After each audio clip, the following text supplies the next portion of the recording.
الرجيم بسم الله الرحمن الرحيم وإذا سألك عبادي عني فإني قريب أجيب دعوة الداع إذا دعان فليستجيبوا لي وليؤمنوا بي لعلهم يرشدون.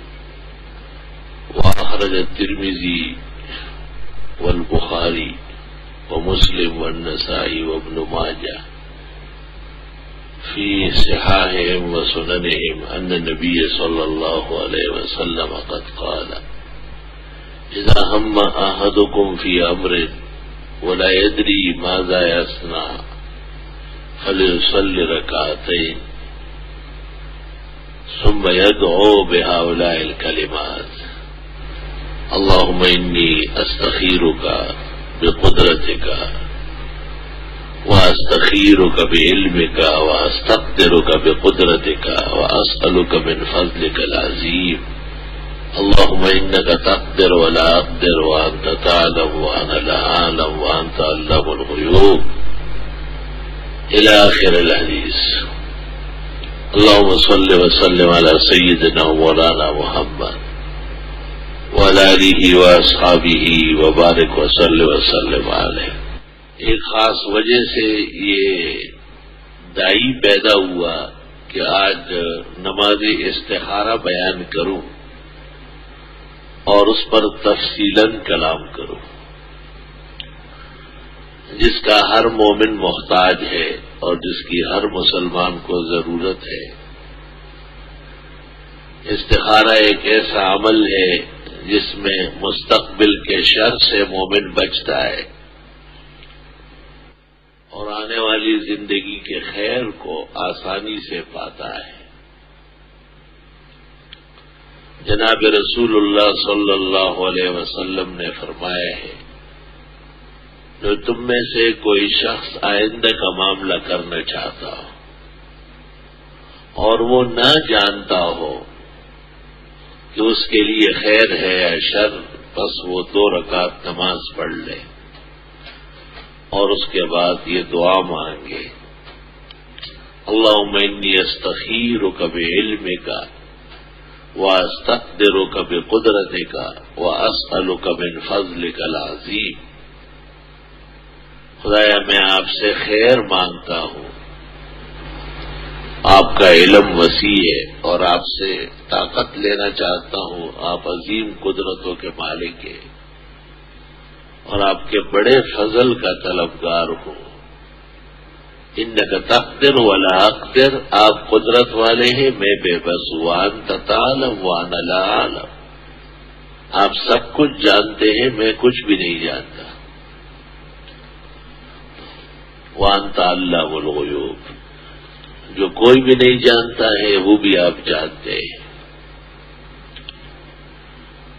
اللهم إن كنت تعلم إن هذا الأمر خير لي في ديني ومعاشي وعاقبة أمري أو عاجل أمري فيسره لي واصرفني إليه واصرفه إلي. وإن كنت تعلم إن هذا شر لي في عاجل أمري أو آجله فاصرف عني واصرفني عنه. بڑی اچھی اور بہترین دعا ہے. اپنی بے بسی اور اللہ کی قدرت اور علوم واسعہ کے اعلانات ہیں.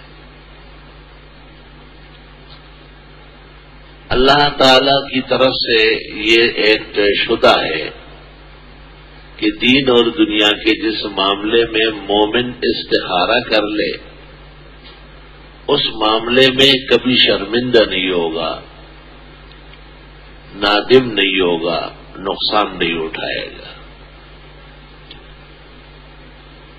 یہاں چند مسائل سمجھنا بہت ضروری ہے. پہلی بات یہ کہ جن چیزوں کو شریعت نے حکم دیا ہے اور جن چیزوں کو شریعت نے پسند فرمایا ہے اس کے لیے استخارے کی ضرورت نہیں ہے. وہ تو خود شریعت کا پسندیدہ ہے اور مومن کو کرنا ہے.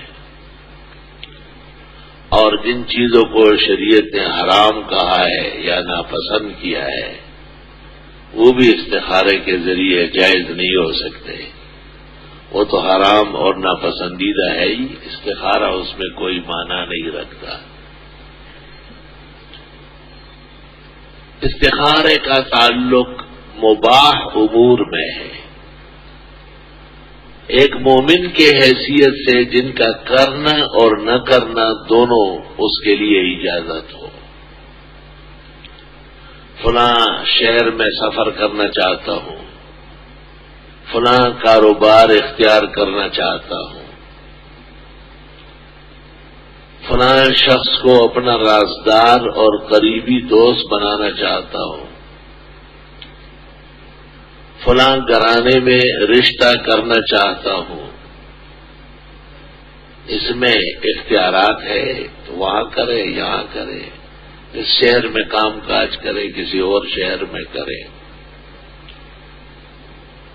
کسی کو بھی رازدار اور خاص دوست بنائے یا نہ بنائے، اس میں اختیار ہے، امور مباحہ ہے، تو اس میں استخارے کی ضرورت ہے، کیونکہ ہم جو سمجھتے ہیں ضروری نہیں ہے کہ وہ حقیقت ہو، اور ہم جن خطرات کو محسوس کرتے ہیں یہ بھی ضروری نہیں ہے کہ وہ آئندہ بھی خطرہ اور شر ہو۔ کبھی ہمارے عزم اور ارادے کے خلاف ہی ہوتا ہے، مستقبل رب العزت کی قدرت اور قضا میں ہے، مخلوق اس میں بے بس ہے، اپنی بے بسی اور عاجزی اللہ بزرگ و برتر کے سامنے رکھنی ہوتی ہے۔ ایک بات یہ بھی سمجھنے کی ہے کہ کبھی استخارے کا وقت کم ہوتا ہے اور لوگ جلدی کرنا چاہتے ہیں، اس شخص کو استخارے کی اجازت نہ دے، معذرت کر لے کہ مجھ سے اس بارے میں مشورہ نہ کرے، وہ نہایت نااہل قبیح الخلق خدا کے دربار سے دھتکارا ہوا آدمی ہے، جو خدا کو کہتا ہے کہ میرے پر ٹائم نہیں ہے۔ استخارہ تو اللہ جل جلالہ سے مشاورت ہے، مشاورت کیا، خیر طلب کرنا ہے، اس کی مرضی ہے کہ وہ آج رات کو دے یا 30 دنوں کے بعد دے یا بالکل نہ دے۔ کون ہوتے ہیں آپ اس کے ساتھ اڑی کرنے والے؟ اس لیے بتاتا ہوں تاکہ آپ ذہن میں بٹھا لیں کہ یہ لوگ آداب شرع سے ہٹے ہوئے ہیں، ان کی کوئی اسلام میں حقیقت نہیں ہے، ان کے ساتھ احسان کرنا کوئی دین کا تقاضا نہیں ہے۔ اور دوسرا مسئلہ اس میں یہ کہ استخارے میں اطمینان قلب اصل ہے، اگر اس کام کے کرنے میں اطمینان قلب ہوا تو یہ ہاں ہے، اور اگر اس کے نہ کرنے میں اطمینان قلب ہوا تو یہ نہ ہے۔ استخارے کے بعد اگر طبیعت خود بخود ہٹنے لگی تو یہ برکت استخارہ ہے۔ استخارے کے بعد اگر طبیعت مر مٹنے لگی، چاہت بڑھ گئی، ضرورت زیادہ محسوس ہونے لگی، استخارے کی برکات ہے، آپ اس پر عمل کر سکتے ہیں۔ استخارے کے بعد مناظر نظر آنا، عبداللہ ابن المبارک سے ترمذی میں منقول ہے کہ عوام کو مناظر نظر آتے ہیں، اچھے مناظر ہوتے ہیں تو وہ سمجھتے ہیں ہاں ہے، اور برے مناظر ہوتے ہیں تو وہ سمجھتے ہیں کہ نہ ہے۔ اگر ان مناظر سے بھی انہیں اطمینان ہوتا ہے تو ٹھیک ہے۔ ایک آدمی نے استخارہ کیا اور اس کے بعد اس نے ایک منظر دیکھا اور اس منظر سے وہ بہت خوش ہوا، بہت زیادہ خوش ہوا۔ میں جانتا تھا کہ اس منظر کا یہ مطلب ہی نہیں ہے جس پر وہ خوش ہو رہا ہے، لیکن میں نے اسے منع نہیں کیا، میں نے کہا آپ کا اطمینان اصل ہے، اللہ رب العالمین نے آپ کے دل میں اس کام کی دل جمی ڈالی ہے، آپ بسم اللہ کر لیں۔ عموماً لوگوں کو دکھائی دیتا ہے، خواص کو نہیں، عوام کو، خواص کا استخارہ